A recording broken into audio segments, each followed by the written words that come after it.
সকল নিষিদ্ধ সংগঠনের নেতা কর্মীদেরকে কেউ যদি প্রকাশ্য ধরে দিতে পারেন, রাজশাহী বিশ্ববিদ্যালয়ের ছাত্র দলের পক্ষ থেকে তাকে 10,000 টাকা পুরস্কার প্রদান করা হবে।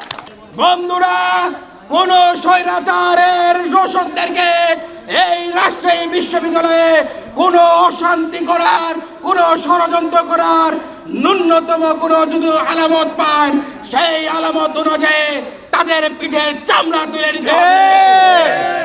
আমরা বিশ্ববিদ্যালয়ে, পরিবারে এবং অনলাইন প্ল্যাটফর্মে দেখি কিছু সুশীল শিক্ষকরা, কিছু সুশীল এই রাজশাহী বিশ্ববিদ্যালয়ের কিছু জনগণ আছে যারা এই ফ্যাসিস্ট আওয়ামী লীগের পক্ষে বিভিন্ন সময় ষড়যন্ত্র করে।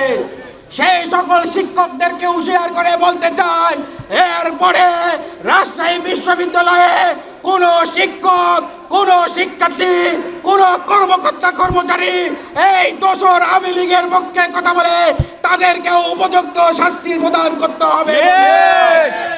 বাংলাদেশে 2009-এ সন্ত্রাস আইন বিরোধে স্পষ্টভাবে উল্লেখ করা আছে, যারা নিষিদ্ধ সংগঠন এদেরকে অর্থ প্রদান করে, এদেরকে আশ্রয় প্রদান করে, এদের পক্ষে কথা বলে, তাদের বাংলাদেশে প্রচলিত আইনে শাস্তি হলো যাবজ্জীবন। সেই যাবজ্জীবন নিশ্চিত করার জন্য বাংলাদেশ সরকারকে আমরা রাজশাহী বিশ্ববিদ্যালয়ের ছাত্র দলের পক্ষ থেকে বিনীত আহ্বান জানাচ্ছি। সংগ্রামী নেতৃবৃন্দ, 23শে জুন বাংলাদেশ এই নিষিদ্ধ আওয়ামী লীগ এবং তার অঙ্গ সহযোগী সংগঠন রাজশাহী বিশ্ববিদ্যালয় সহ রাজশাহীতে অস্থিতিশীল পরিবেশ করার জন্য তারা ষড়যন্ত্র করবে।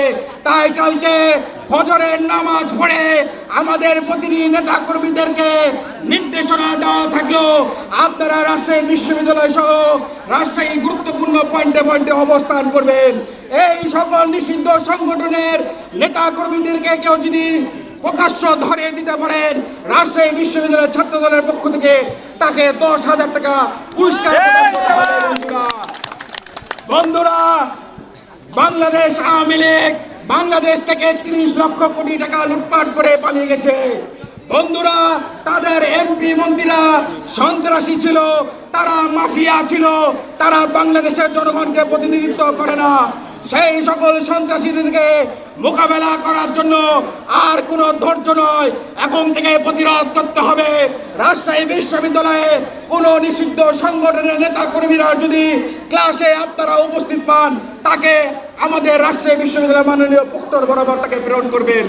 আমরা বাংলাদেশে আওয়ামী লীগের রাজনীতি করার সুযোগ দেব না।